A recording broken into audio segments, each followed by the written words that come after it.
우리가 골로새서 2장은 사도 바울이 골로새 교회에 침투한 이단과 거짓 교사들에 대하여서 가르침과 경고의 메시지로서 전한 내용이다라고 말씀을 드렸어요.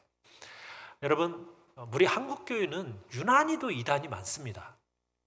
여러분, 교회 역사 가운데요, 이렇게 많은 이단이 나온 나라, 이런 나라가 없어요. 우리 한국이 유일합니다. 우리 한국 교회가 왜 이렇게 이단이 많을까? 그것은 우리 한국 교회들이 가지고 있는 신앙의 관점 때문에 그렇습니다. 종교성이 좀 강하면서, 그러면서 그 신앙이 막연하게 믿는 것에 있어요. 막연하게 믿어요. 기독교의 신앙은 막연하게 믿는 게 아니거든요.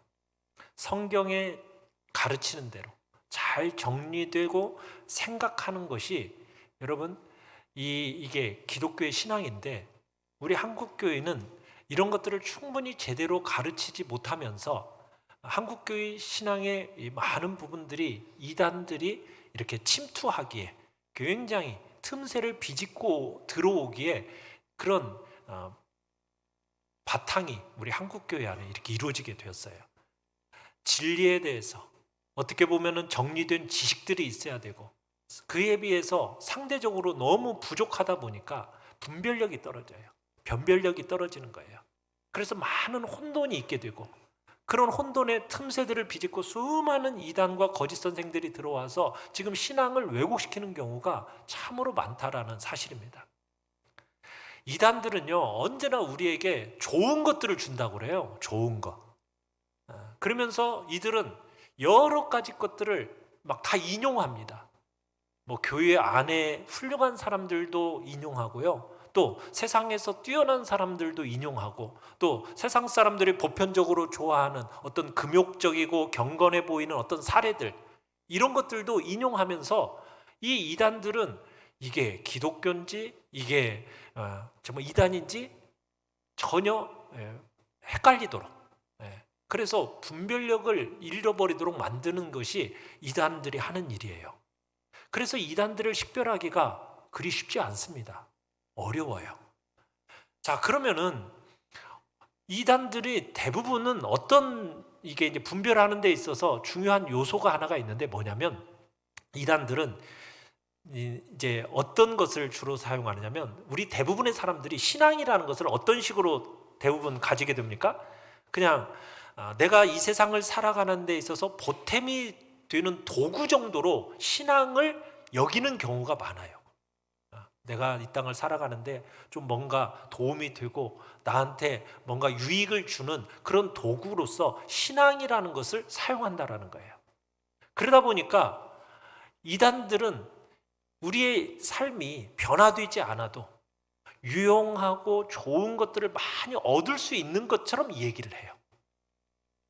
그러니까 사람들이 불편하지 않도록, 너는 너의 인격이 변화돼야 하나님이 복을 주시는 거야, 이 말을 하면 불편하잖아요. 그죠? 변화돼야 된다고 하니까 불편하잖아요. 그러니까 이단들은 뭐냐면은 자기의 인격을 바꾸지 않아도 복을 받을 수 있다, 이렇게 얘기를 하는 거예요. 여러분, 그게 실제로 그런 일이 가능할까요? 하나님이 여러분의 인격과 여러분의 삶을 바꾸지 않는 가운데도 하나님이 막 복을 주실까요? 안 주세요. 왜요?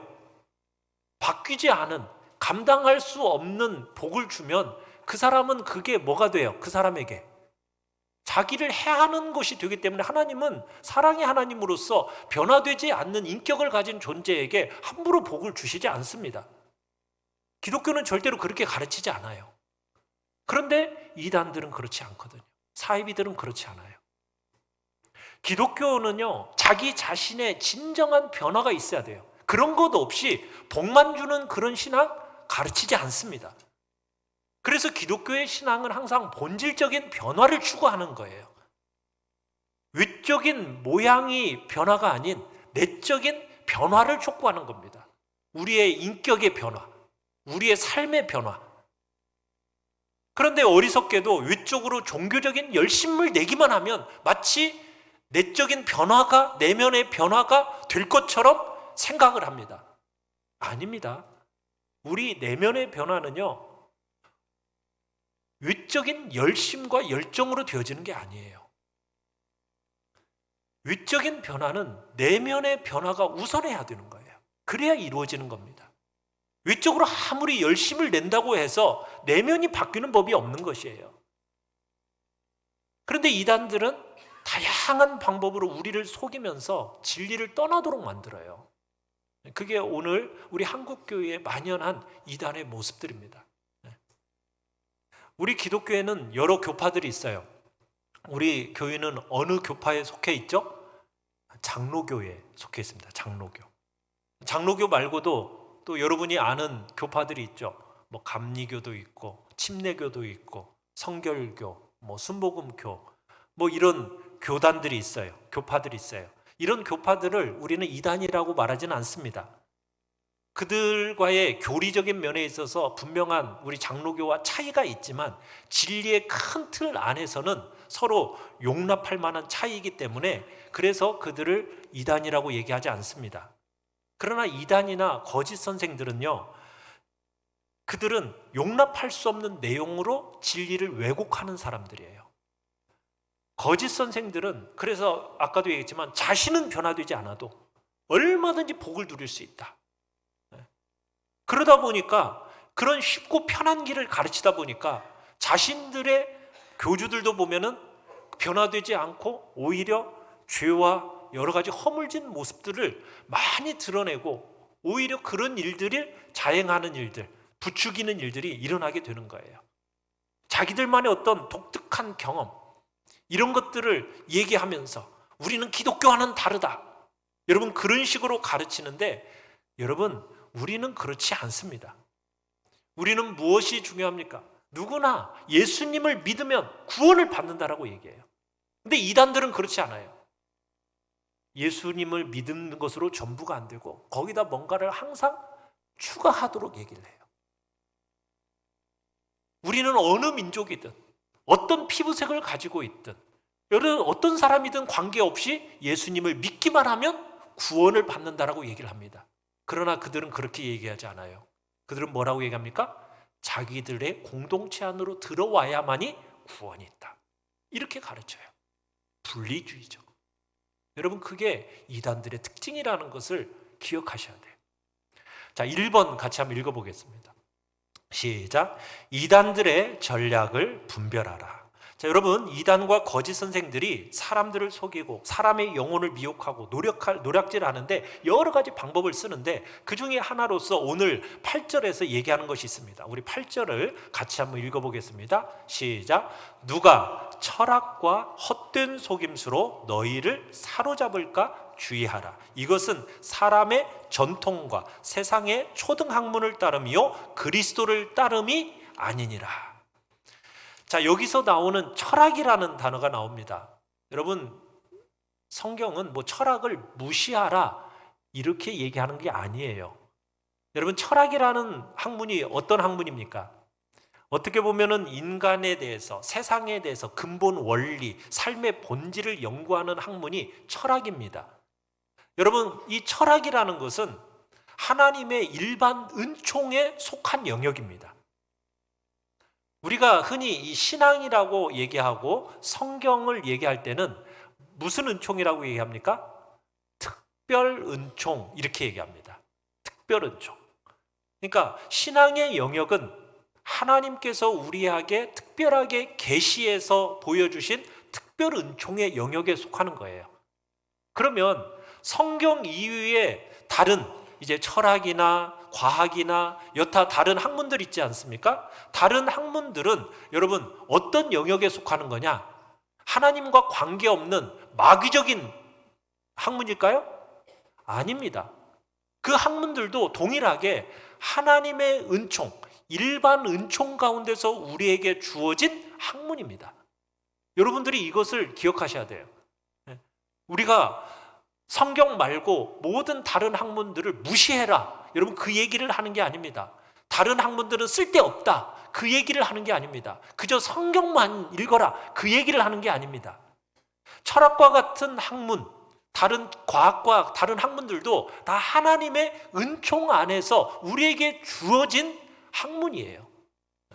그러나 신앙에 있어서 특별하게 하나님이 계시로서, 이건 인간의 어떤 지혜와 지식으로서는 알 수 없기 때문에 하나님께서 우리에게 특별하게 계시하여 주신 특별 은총으로서 성경을 주셨기 때문에 그건 특별 은총이라고 하는 거고, 하나님께서 우리 인간들을 사용하셔서 여러 과학들, 여러 학문들을 진보시키는 그런 방법으로도 다 하나님께서 주시는 영역이라는 거예요. 일반 은총 영역이라는 거예요. 그래서 철학 같은 학문들도 우리가 성경을 연구하는 데서 잘 사용할 필요가 있습니다. 그런데 중요한 건 뭐냐면, 여러분, 예수님의 대속의 은혜 안에 우리의 구원에 관한 모든 것들이 다 들어있습니다. 믿으십니까? 그 사실은 확실하죠. 예. 자, 그런데 이 사람들이 이것이 전부 들어있다라고 여기지를 않고 자꾸 뭘 덧붙이고자 하는 거예요. 철학을, 다른 사상을 그 속에다 자꾸 덧붙이려고 하는 겁니다. 예수 그리스도를 믿는 대속의 은혜와 구원만으로는, 그것으로는만으로는 뭔가 부족하다라는 거예요. 그래서 마치 철학이라는 것을 이렇게 덧붙여야만이 그것이 더 완성을 이룰 것처럼 얘기를 하는 거예요. 맞아요, 틀려요? 아닙니다. 예수 그리스도의 이 구원의 복음은, 여러분, 하나님이 우리에게 특별하게 보여주신 이 계시의 말씀은 한 점 틀림없이 완벽한 말씀이에요. 여기다 덧붙일 거 하나도 없습니다. 철학이나 그 다음에 헛된 속임수라고 얘기를 하고 있어요. 여기서 헛된 속임수라는 것은 근거나 기초가 부실하다는 뜻입니다. 여러분, 이 근거와 기초가 부실하다 보니까 추론에 의해서 형성된 학문을 얘기하는 거예요. 여러분들이 과학이라는 학문들에 대해서 여러분들이 살펴보고 하면은 주로 가설이라는 것을 딱 먼저 전제를 해놓고 그리고서는 어떤 학설들을 만들어 갑니다. 가설이라는 게 뭐예요? 진리가 아니에요. 그 모든 것들이 어떤 것들입니까? 근거나 기초가 부실해요. 부실한 거예요. 진화론이라는 것도 세상 사람들이 다 믿는데 그것도 다 뭐에 의한 거예요? 사람들의 가설에 의한 거예요. 그러다 보니까 그 모든 것들이 시대와 세대가 바뀌면서 그것들이 다 바뀌어요. 진리가 아니기 때문에, 기초와 근거가 명확하지 않기 때문에 이게 바뀌어요. 그러다 보니까 그걸 가지고 헛된 속임수로서 쉽게 사용하면서 우리를 자꾸 다른 곳으로 이끌어가는 거예요. 사람들을 속일 수 있는 거예요. 마치 그것들이 막 고상해 보여요. 그런 것들이 더 훨씬 더 멋있어 보여요. 그런데요, 철학이나 그런 세상에 말하는 그런 가설로 세워진 어떤 학설들이 그것이 막 멋있어 보이지만 그것은 진리가 아니고 결국 우리를 미혹하는 헛된 가르침으로 이용할 가능성이 많은 거예요.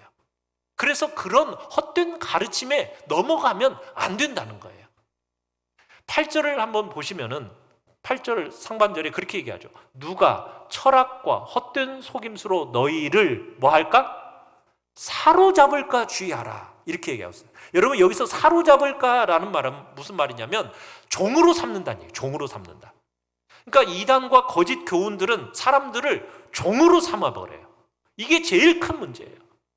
듣기 좋은 수많은 것들을 약속하지만 결과적으로는 우리들을 뭘로 삼아버린다는 거예요? 종으로, 노예로 삼아버린다는 거예요. 자기 자신의 종이 되거나 자기 욕망의 종이 되거나 아니면은 자기들이 속한 어떤 특정 공동체의 종이 되도록, 노예가 되도록 만들어버리는 것이 이 이단들의 특징이라는 거예요. 그러나 여러분, 우리가 주님께로 나오면 우리는 종과 노예가 아닙니다. 주님은 우리를 어떻게 이끌어 가시죠? 요한복음 8장 32절에서 진리를 알지니 진리가 너희를 뭐 하리라? 자유롭게 하리라는 거예요. 진리는 우리에게 무엇을 줍니까? 자유를 줘요. 그러나 이 사탄, 이 이단을 비롯한 그런 사이비들은 우리를 뭘로 만들어요? 종으로 만들어요. 구속시켜요. 자기들에게 딱 구속시켜가지고 빠져나가지 못하도록 만듭니다. 자유함이 없어요. 그 안에 구속시켜 놔요. 이게 이단들이 수많은 약속은 해놓지만 결국에는 헛된 거짓말로 그 사람들을 종으로, 자신들의 노예로 만들어버리는 것이 그게 이단의 특징이라는 거예요. 그래서 여러분들이 이단들을 그렇게 잘 분별하는 분별력을 가지셔야 됩니다. 마치 그들이 깊이 있어 보이고 고상해 보이는 어떤 철학적인 것으로 막 사람들을 가르치는 것 같지만 여러분 그 내용이 어떤 것들이라고 얘기하고 있어요. 우리 8절 하반절을 같이 한번 읽어보겠습니다. 시작. 사람의 전통과 세상의 초등 학문을 따름이요 그리스도를 따름이 아니니라. 사람의 논리로 보면은 그럴듯해 보여요. 그런데요, 여러분, 전통과 습관적으로 쉽게 받아들일 수 있는 그런 논리의 연장선에 있는 것이지 하나님의 지혜를 따른 게 아니라는 거예요. 여러분, 그걸 잘 분별해내야 돼요. 우리가 삶하고 신앙하고 따로 놀 때가 많아요. 이게 신앙과 삶이 이게 따로 놀아요. 믿는다고 하는 우리 막 정치인들도 보면은 저게 믿는 사람인지 믿지 않는 사람인지 구분이 안 돼. 그렇죠. 요즘은 보면은. 근데 이게 정치인만의 문제가 아니에요. 교회를 나오고 있는 많은 신앙인들이 삶하고 신앙하고 따로 놀 때가 많아요. 여러분, 왜 그래요? 분별력이 떨어져 있기 때문이에요.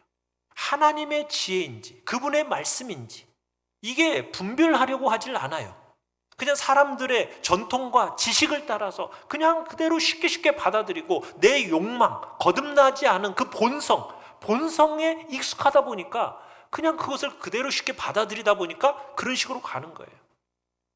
사랑하는 성도 여러분, 그래서 우리들은 하나님의 이 진리의 말씀을 듣고 읽고 연구하고 생각하고 그것을 정리된 지식으로 우리의 마음속에 새겨놓는 일은 너무너무 중요한 일이에요. 그래야 우리가 세상의 전통 그리고 그것들을 분별해낼 수 있는 그런 일들이 생기는 거거든요. 그러지 못하니까, 신앙이 자라지 못하니까 이단에게, 거짓 교사들에게 자꾸 속는 일이 생기는 거예요. 예수님 때도 마찬가지였어요. 예수님도 굉장히 아파했던 게 뭐였냐면 우리 마가복음 7장 6절 한번 읽어보겠습니다. 시작. 이 백성이 입술로는 나를 공경하되 마음은 내게서 멀도다. 입술로는 막 하나님을 얘기하고 찬양하고 공경하는데 마음은 어때요? 마음은 멀어. 그러다 보니까 나중에 자기에게 유리한 대로 거짓말들이 속속속 나오는 거예요. 여러분, 마가복음 7장 7절로 9절 표시가 그것이 어떻게 나는가를 얘기하고 있어요. 같이 한번 읽어보겠습니다. 시작. 사람의 계명으로 교훈을 삼아 가르치니 나를 헛되이 경배하는도다 하였느니라. 너희가 하나님의 계명은 버리고 사람의 전통을 지키느니라. 또 이르시되 너희가 너희 전통을 지키려고 하나님의 계명을 잘 저버리는도다. 자신의 전통을 지키려고 하나님의 계명을 잘 저버린다. 그러면서 마가복음 7장 13절에서는 이렇게 얘기합니다. 시작. 너희가 전한 전통으로 하나님의 말씀을 폐하며 또 이 같은 일을 많이 행하느니라. 지금 이 말씀은 예수님께서 유대인들에게 하신 말씀이거든요. 유대인들조차도 하나님의 말씀을 분별해서 순종하기보다는 사람의 이론, 사람의 전통 이런 것에 따라서 결국엔 말씀을 어떻게 하는 일들이 생긴다는 거예요? 폐하는 일이 생긴다는 거예요. 하나님의 계명을 저버리는 일이 생긴다는 거예요. 사랑하는 성도 여러분, 그런 일들은 아무리 깊이 있고 고상해 보여도요, 다 사람의 전통일 뿐인 것이지, 여러분, 우리는 이단의 본성, 이게 어떻게 보면 또 사람의 본성하고 너무 잘 맞아. 그러니까 그쪽으로 자꾸 따라가는 거예요. 우리는 그렇게 가면 안 돼요. 여러분, 이단들이나 또 다른 일반 다른 데는 뭐냐면은 다 끌어다 써요. 기독교도 끌어다 쓰고 불교도 끌어다 쓰고 일반 철학도 끌어다 쓰고 그러면서 좋다고 얘기하는 것들은 다 끌어다 쓰는 것이 그게 바로 이단들이에요. 우리는 그런 거 다 끌어다 쓰지 않아요. 왜요? 목숨 걸고 지킬 우리는 진리가 있기 때문이에요. 그런데 이 사람들은 목숨 걸고 지킬 진리가 없기 때문에 진리가 없으니까 어떻게 하는 거예요? 이것저것 다 끌어다가 좋다고 하는 것들은 다 쓰는 거예요. 그런 것이 언뜻 보면은 폭이 넓어 보이죠. 정말 포용력 있어. 왜 기독교는 그렇게 독불이야? 왜 그래요? 진리가 없으면 여러분 포용력 있게 보이는 거예요. 여러분 그건 포용이 아닙니다. 바른 포용력은 진리에 바로 설 때 생기는 것이거든요. 사람의 전통, 교훈, 여러분 이것이 성경 말씀을 어긋나게 해도 이를 분별하지 못하고 속는 경우가 많은 이유가 다 거기에 있어요. 그래서 우리에게서 중요한 게 뭐예요? 말씀에 제대로 서는 것이 너무너무 중요한 거예요. 하나님의 말씀에. 이 시대를 살아가는 우리에게 있어서 여러분 분별력이 너무나도 중요합니다. 그러기 위해서는 하나님의 말씀을 여러분 제대로 아셔야 돼요. 그렇지 않으면 속아 넘어가기가 쉬워요. 잘못하면 그들에게 종노릇하게 됩니다. 그들의 철학과 헛된 속임수, 고상해 보이고 훌륭해 보이지만 그 모든 것들이 뭐라고 얘기했어요? 아주 초보적인 초등학문에 불과하다라고 바울은 얘기하고 있는 거예요. 세계적인 석학들이라고 막 얘기하면서 하는 그들의 여러분 학설이라는 것들도 우리가 진리 안에서 딱 보잖아요. 그럼 얼마나 초등학문적이고 정말 안타까운 이야기들을 하는 경우가 많은지 몰라요. 여러분 사도 바울이 얘기하고 있는 것처럼 우리가 이 시대에는 깨어 있어야 됩니다. 하나님의 진리의 말씀을 여러분들의 마음판에 잘 새겨서 분별할 수 있는 분별력을 가지고 여러분 깨어있는 복된 자리에 있기를 간절히 바랍니다. 자, 2번 같이 한번 읽어보겠습니다. 시작. 예수 안에 있는 신성의 모든 충만으로 충만하라. 자, 거짓 선생들이 거짓 교훈으로 우리를 종으로 삼으려 한다면 하나님의 진리에 서 있으면 우리는 어떻게 되느냐? 우리 9절 10절을 같이 한번 읽어보겠습니다. 9절 10절 시작. 그 안에는 신성의 모든 충만이 육체로 거하시고 너희도 그 안에서 충만하여졌으니 그는 모든 통치자와 권세의 머리시라. 여러분 예수님을 믿기만 하면 죄가 용서됨을 믿으십니까? 예수님을 믿기만 하면 여러분 은혜 안에 들어가서 구원과 생명의 역사가 일어남을 믿으십니까? 여러분 이 도가 유치해 보입니까? 유치해요? 아니죠. 여러분 이것만큼 중요한 진리가 없잖아요. 그런데 거짓 선생들, 이단들은요 이렇지 않다라는 거예요. 골로새 지역에 있는 성도들에게 자꾸 철학적인 얘기, 그 다음에 뭔가 과학적인 얘기 이런 것들을 하면서 이런 것들을 얘기하면 더 쏙 빨려 들어가. 그런데 예수님에 대한 얘기만 하면 유치해. 여러분 이게 교회 안에서 일어나고 있다는 거예요. 오늘날 한국교회 안에서도 뭔가 철학적이고 세상의 어떤 과학적이고 인문학적인 얘기들을 쫙 하면은 막 높여줘요. 그런데 예수님에 대한 얘기를 하면은 뭔가 좀 시시하고 뭔가 좀 불편해해요. 맞습니까? 여러분 교회 안에서 지금 주님 이 사도 바울이 우리가 얘기하는 게 뭐냐는 거예요. 거짓된 가르침에 대해서 반론하면서 신성의 모든 충만이 어디에 있다고요? 예수님 안에 있다고. 예수님 안에. 신성의 모든 충만이라는 게 뭡니까? 하나님답게 만드는 그 속성, 권능, 영광. 여러분 이 모든 것이 어디에 다 들어있다고요? 예수님 안에 다 들어있습니다. 예수님 안에 있는 그 신성의 모든 충만이 우리에게 공급되어지는 거예요. 지난 시간에 2장 3절을 보세요. 3절에서는 뭐라고 했어요? 예수님 안에 뭐가? 지혜와 지식의 모든 보화가 감추어져 있다. 이렇게 얘기하고 있어요. 그러니까 예수님 안에, 여러분, 예수님 안에 지혜와 지식의 모든 보화가 다 들어있고 하나님의 그 신성의 모든 충만한 것이 예수님 안에 다 들어있습니다. 믿으십니까? 그렇다면 예수님으로 충분하신가요? 아직도 불충분해요? 예수님으로 충분하잖아요. 예수님을 믿기만 하면 되잖아요. 그렇지 않습니까? 그런데 예수님 이외에 다른 무엇을 그렇게 추구하냐는 거예요. 예수님 안에 신성의 모든 충만이 다 들어있고 그 모든 충만이 예수님을 통해서 그분을 믿는 우리에게 전달이 되어진다는 거예요. 그러면서 우리가 부요해진다라는 것이 바로 오늘 우리가 금방 읽은 9절 10절의 얘기인 거예요. 철학적인 얘기하고 인문학적인 얘기를 하고 여러분 어떤 과학적인 얘기를 해야만이 그것이 교회 안에서 그것이 좀 더 고상해 보이고 그것이 조금 더 사람들에게 어필하는 데 있어서 필요하다라고 우리는 자꾸 생각을 하지만 여러분 그것이 오히려 어떻게 만들어가요? 우리의 복음을 왜곡시켜 나가는 그런 성향이 있다는 것을 지금 얘기하고 있는 거예요. 예수님 안에 모든 부요가 다 있음을 믿으시기를 바랍니다. 그러면 그 예수님 안에 믿음으로 잘 머물러 있는 거예요. 그럴 때 참된 충만함과 부요가 우리 안에 있게 되는 것입니다. 우리가 살아가는 이 시대는 그래서 너무나도 참된 진리가 중요한 거예요. 예수님 안에 정말 이렇게 많은 것이 있는데 왜 예수님을 바라보지 않고 그 이름을 부르지 않고 예수님의 그 복된 충만함을 왜 누리지 못하고 살아가고 있냐는 거예요.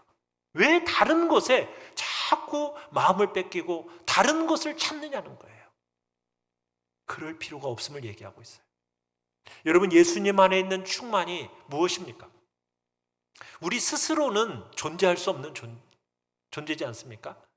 우리는 하나님을 반드시 의존해야만 온전할 수 있는 그런 존재가 우리 인간이에요. 여러분 우리는 의존적인 존재지만 예수님은 어떤 분입니까? 예수님은 의존적인 존재신가요? 아니에요. 하나님이시기 때문에 스스로 존재하시는 하나님이시기 때문에 예수님은 아무런 부족함이 없으신 분이에요. 예수님 안에 우리가 그래서 거할 때 우리가 참된 만족을 경험할 수 있는 거예요. 하나님에 의존하는 그 백성은 그 주님께 공급받는 그런 은혜를 통해서 참된 만족을 경험할 수 있는 거예요. 우리의 만족이 어디에 있겠어요? 여러분 세상 사람들이 부러워하는 그 자리에 올라가면 우리가 만족할까요? 네.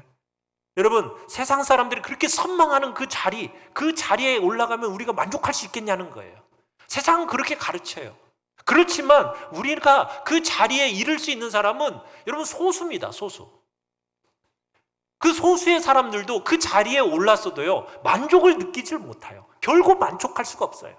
왜? 사람이라는 존재는 세상의 어떤 그것으로 만족할 수 있는 존재가 아니기 때문에. 왜? 하나님이 그렇게 우리를 지으셨어요. 우리 인간이라는 존재는 언제 만족할 수 있느냐? 말할 수 없는 뻥 뚫린 가슴이 있어요. 마음속에 뻥 뚫린 구멍이 있습니다.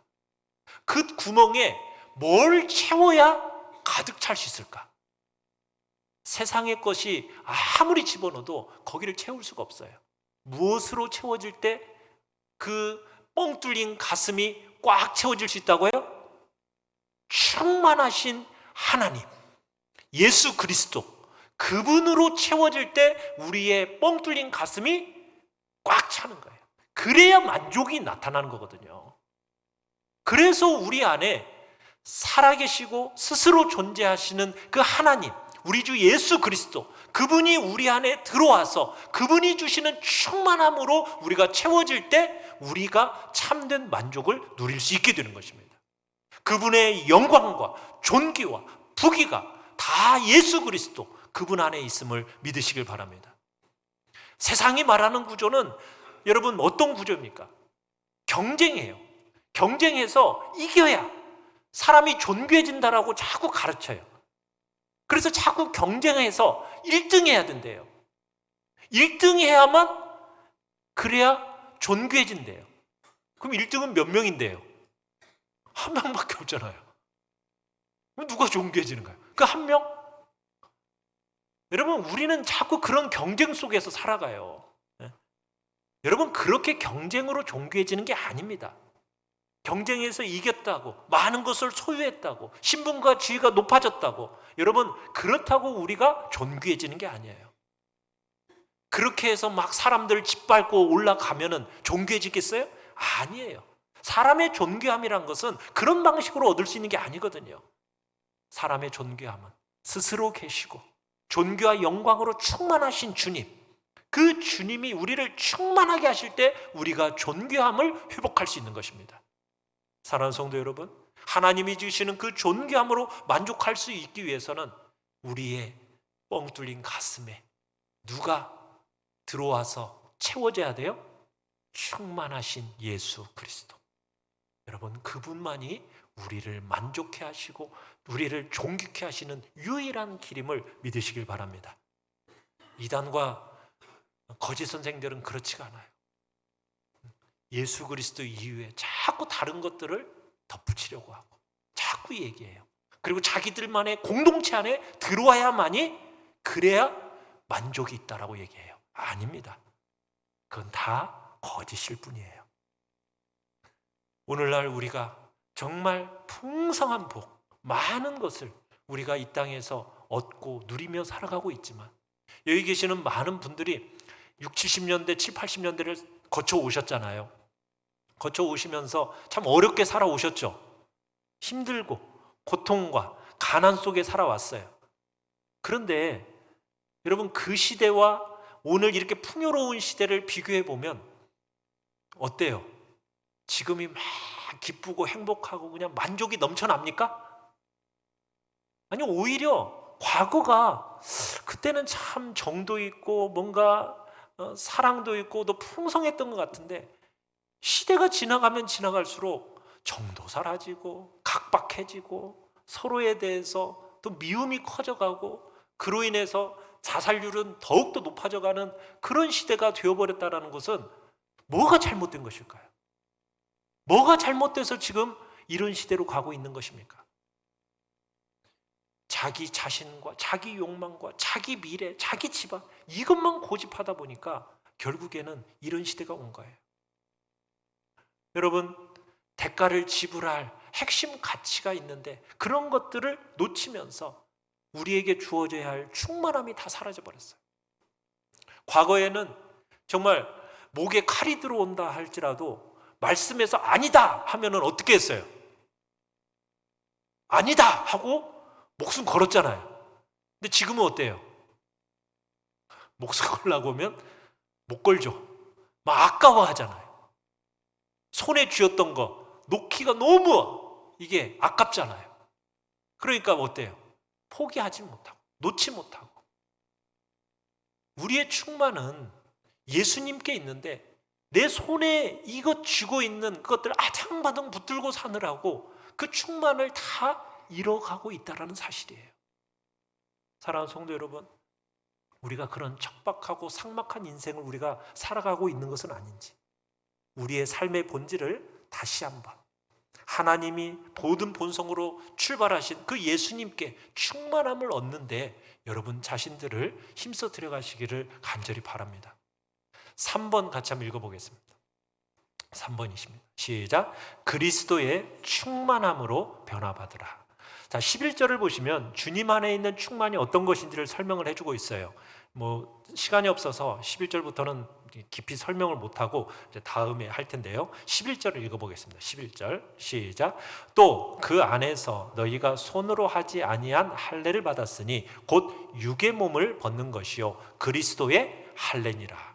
자, 여기서 할례라는 단어가 나오죠. 여러분, 할례가 무엇입니까? 구약시대 아브라함 때부터 하나님께서 주신 예식입니다. 이것은 신체 일부분을 떼어내면서 하나님의 언약 백성이라는 표시이고, 내가 어디 소속인지, 내가 언약 백성으로 이스라엘 백성인 것을 나타내는 표시로서 부패한 본성을 잘라낸다라는 그 의미로 할례를 행했어요. 자, 그런데 신약 시대에 오니까 오늘 무슨 할례라고 얘기하고 있어요? 우리가 받은 할례는 어떤 할례래요? 그리스도의 할례, 이렇게 얘기하고 있어요. 그러면 이 그리스도의 할례는 구약 시대와 똑같이 무슨 몸의 신체 일부를 떼어나는 할례가 아니에요. 자, 여기서는 뭐라고 얘기하고 있어요? 손으로 하지 아니한 할례를 받았다고 얘기하고 있어요. 근데 이 손으로 하지 아니한 할례는 어떤 할례다? 육의 몸을 전부 벗는 할례다, 이렇게 얘기하고 있어요. 육의 몸을 벗는. 여러분, 이 육의 몸에는 여전히 죄의 습관이 남아 있어요. 예수 그리스도를 믿음으로 받는 이 할례는 인간의 손이 아닌 하나님께서 성령으로 하시는 할례입니다. 육의 몸을 벗는 거예요. 우리가 예수님을 믿고 여러분 세례를 받았잖아요. 그러면은 우리가 죄를 안 짓거나 죄가 없거나 완전한 사람이 되는 건 아니에요. 그러나 예수님을 그 믿는 순간에 우리 안에 누가 들어오십니까? 성령 하나님이 들어오십니다. 그러면서 우리가 어떻게 되느냐? 12절을 읽어보겠습니다. 시작. 너희가 세례로 그리스도와 함께 장사되고 또 죽은 자들 가운데서 그를 일으키신 하나님의 역사를 믿음으로 말미암아 그 안에서 함께 일으키심을 받았느니라. 여러분, 그리스도의 할례, 세례를 받을 때 우리가 어떻게 되는 거라고 얘기를 하고 있어요? 예수님과 함께 내 육신의 몸이 어떻게 됐어요? 십자가에 못 박혀 죽었고, 그리고 그 다음에 내 새로운 몸이 어떻게 됐어요? 예수님의 부활과 함께 다시 일어났다, 살아났다. 지금 이렇게 얘기를 하고 있어요. 그러니까 구약시대 이스라엘 백성들은 사람의 손으로 신체 일부를 절단해서 하나님의 백성이 되었어요. 하나님께 속했고 하나님의 거룩한 백성이 되었다면 신약시대를 살아가는 우리에게는 예수 그리스도를 믿음으로 말미암아 내 안에 육체의 몸은 예수님과 함께 십자가에 못 박혀 어떻게 됐어요? 죽어버렸고, 그 다음에 성령님이 내 안에 들어오시면서 내 인격의 중심에, 마음의 중심에 성령 하나님이 딱 임재하시고 내주하시면서, 그리고 내가 살아나게 되었다, 새롭게 되었다. 지금 이 얘기를 하고 있는 거예요. 부패해지고 죄로 망가졌던 이 마음이 이제는 예수 그리스도를 믿음으로 말미암아 세례를 받음으로 말미암아 어떻게 되었다? 여러분들이 이제는 새롭게 되었다는 거예요. 마음이 새롭게 되었다는 거예요. 믿으십니까? 놀라운 일이 일어난 거예요. 예수님을 믿는 믿음은 이런 놀라운 은혜를 만들어냅니다. 죄로 부패되어졌던 우리의 육의 몸은 어떻게 되었고 십자가에 못 박혀 죽었고, 그리고 이제는 성령 하나님이 내 마음속에 들어오시면서 내 안에 새로운 마음을 주셨다라는 거예요. 마음이 새로워졌다라는 거예요. 여러분, 이 마음이 새로워졌다라고 얘기하니까 이제는 뭐 더 이상 나쁜 생각이 나지 않는다, 그런 얘기를 하는 게 아닙니다. 마음이 새로워졌다는 얘기는 뭐냐면 하나님을 인지하기 시작했다는 얘기예요. 마음이 새로워졌다라는 것은 다시 올 하나님의 나라가 믿어지기 시작했다라는 거예요. 마음이 새로워졌다라는 것은 생명의 말씀이 들리기 시작했다라는 거예요. 여러분, 그러면서 새로운 영역이 열려지는 거예요. 그게 바로 마음이 새롭게 되어졌다는 거예요. 그 이전에는 내가 내 삶이 그냥 육신의 영역과 또 그런 것에 의해서 의지하며 살아갔다면 이제는 내 전부가 바뀌어지기 시작했다라는 거예요.